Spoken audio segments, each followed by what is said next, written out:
नमस्कार मेरे प्यारे बच्चों। बेटा आज हम पढ़ेंगे आपकी कोकिला पुस्तक से पाठ 16 मेघो जी।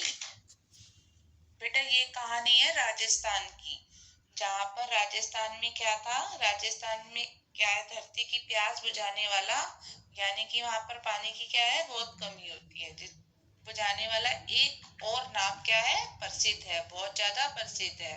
वहां पर राजस्थान में के गांव में क्या होता है, पानी की बहुत कमी होती है और वहां पर छोटे छोटे तालाबों को बना दिया जाता है और इन तालाबों का बहुत महत्व है। आओ हम इसके बारे में पढ़ें। देखो बेटा, आज के युग में कोई भी ऐसा कार्य नहीं है, आज इस संसार में कोई भी ऐसा काम नहीं है जिसे मनुष्य पूरा ना कर सके, क्योंकि हमारे विज्ञान ने इतनी तरक्की कर ली है कि हम कोई भी काम है उसको आराम से पूरा कर सकते हैं। आज के समय में कई ऐसी तकनीकें आ चुकी हैं, यानी कि नई नई टेक्निक आ चुकी है जिनकी सहायता से मनुष्य कठिन से कठिन कार्य को भी सुगमता से यानी कि आसानी से कर सकता है। परंतु इतिहास के पन्नों में कुछ ऐसी भी कहानियां हैं जिनमें मनुष्य ने केवल अपनी सच्ची लगन से ही क्या किया है, चमत्कार किए हैं, यानी कि बहुत सारे आविष्कार किए हैं। यह कहानी एक ऐसे सीधे साधे चरवाहे की है। चरवाहा यानी कि जो गायें और बकरियों को चराता है, उसको क्या बोलते हैं, चरवाहा। एक सीधे साधे चरवाहे की है जिसने एक असंभव कार्य को भी संभव करके दिखाया। असंभव यानी कि जो कभी भी संभव ना हो सके उसको करके दिखाया। उसने आज से 500 साल पहले राजस्थान के थार के रेगिस्तान में एक क्या बनाया था, तालाब बनाया। उस चरवाहे का नाम था मेघा। मेघा ने अपने दृढ़ संकल्प से यानी कि अपने पक्के इरादे से उसने निश्चय कर लिया था और सच्ची लगन से ऐसे कार्य को संभव करके दिखाया, यानी कि पूरा करके दिखाया।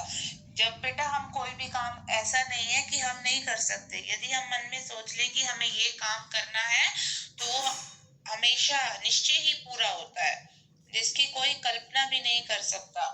उसके द्वारा बनाया गया तालाब आज भी राजस्थान में है। यदि आप राजस्थान जाओगे तो वहां देखोगे कि मेघो जी नाम से एक तालाब प्रसिद्ध है, जिसका नाम है क्या है, मेगासर तालाब।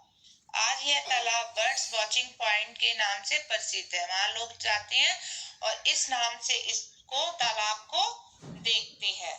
मेघा एक चरवाहा था। वह सुबह जल्दी उठकर अपने सारे काम पूरे कर लेता था।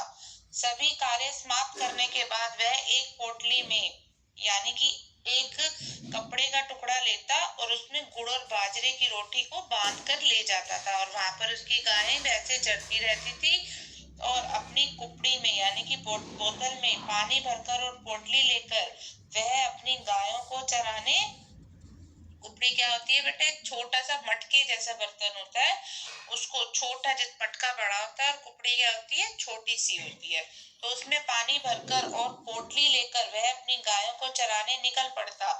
वह इतना मेहनती था कि उसके चेहरे पर थकान की एक शिकन यानी कि उसके चेहरे पर थकावट बिल्कुल भी नहीं झलकती थी, तक नहीं होती थी। गायों को चराते समय वह आनंद में डूबा रहता, यानी कि वो बहुत खुश रहता था। मेघा की गाय जंगल में चरती और वह एक और आराम बैठकर आराम से भोजन करता और प्रभु का धन्यवाद करता, यानी कि खुश रहता था।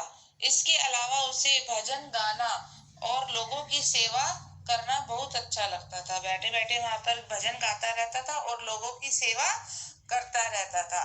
लोग भी मेघा का पूरा आदर करते थे, उसको बहुत सम्मान देते थे और उसने मेघो जी या उससे क्या बुलाते थे, मेघो जी या मेघा भगत कहकर बुलाते थे। आगे देखो बेटा, एक दिन मेघा अपनी गायों को चराकर घर वापस आ रहा था। तभी उसके मन में एक ख्याल यानी कि एक विचार आया। उसने अपने कुपड़ी यानी कि मटकी में थोड़ा सा पानी बचा रखा था। उसने फटाफट एक गड्ढा खोदा और कुपड़ी का बचा हुआ पानी उस गड्ढे में उलट दिया। आग क्या होता है बेटा, एक वृक्ष के पत्ते होते हैं। उसने वहां से छोटे छोटे पौधे निकले हुए थे और वहां पर उसने क्या, आग के कुछ पत्तों को तोड़कर उस गड्ढों को अच्छी तरह से ढक दिया, वहां से पत्ते उठाए और उस गड्ढे पे डाल दिए। निशानी के लिए उसने उस दिन उस पर एक पत्थर भी रख दिया। 2-3 दिन बाद तक वह गड्ढा वैसा ही रहा। कुछ दिन बाद जब मेघा ने उस गड्ढे को खोदकर देखा तो वहां पर पानी नहीं था पर नमी थी। उस नमी को देखकर मेघा के मन में विचार आया कि यहाँ क्या बन सकता है, तालाब। वह यह सपना देखने लगा कि यहाँ तालाब बनाए जाए तो मेरा गांव क्या हो जाएगा बेटा, समृद्ध हो जाएगा, यानी कि खुशहाल हो जाएगा, क्योंकि पानी की कमी नहीं होगी, लोगों को क्या होगी, दिक्कत भी नहीं होगी। तो सब लोग, दिक्कत नहीं होगी तो सब लोग क्या होंगे, खुश रहने लगेंगे। उसने अपना यह विचार सभी गांव वालों से साझा किया, यानी कि उसने गांव वालों को बताया।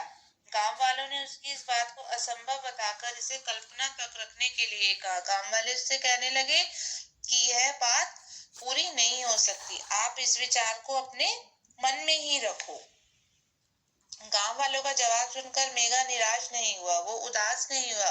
उसने यह संकल्प किया कि वह तालाब जरूर बनाएगा। उसने भगवान से प्रार्थना की कि इस कार्य को पूर्ण यानी कि पूरा करने के लिए वह उसे शक्ति दे।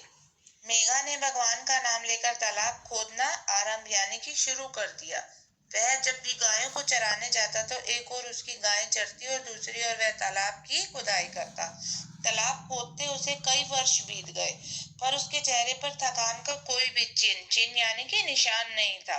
कुछ समय बाद जब वर्षा हुई और वर्षा का काफी पानी उस तालाब में एकत्रित हो गया, अब लोगों की आंखें खुली। उसे क्या हुआ बेटा, एकत्रित यानी कि इकट्ठा हो गया। अब लोगों की आंखें खुली। उन्हें मेघा का संकल्प यानी कि मेघा का जो उसने निश्चय किया था सच होता दिखाई देने लगा। वे समूह में नए बने तालाबों को देखने जाने लगे। जो गांव के जो लोग इस कार्य को असंभव बताते थे कि ये काम पूरा नहीं हो सकता था, वे भी उस कार्य को पूरा करने में मेघा की सहायता करने में जुट गए कि हम सब मिलकर इस काम को पूरा करेंगे। तालाब बनाने का कार्य 12 से 13 वर्ष तक चलता रहा। एक दिन काम करते समय मेघा की मृत्यु हो गई। तालाब पूरा होने के बाद फिर जोरदार बारिश हुई, वर्षा हुई और तालाब पानी से लबालब यानी कि एकदम पूरी तरह से भर गया। मेघा का कठिन परिश्रम यानी कि मेहनत सफल हो गई। सभी गांव वाले मेघा का दिल से गुणगान करने लगे। गांव वालों ने तालाब के किनारे मेघा की याद में एक कलात्मक छतरी बनवाई, यानी कि कला से पूर्ण उस पे चित्रकारी करके एक छतरी बनवाई। उस दिन के बाद से मेघोजी देवता के रूप में पूजा जाने लगा कि उसने गांव की भलाई के लिए बहुत अच्छा कार्य किया था।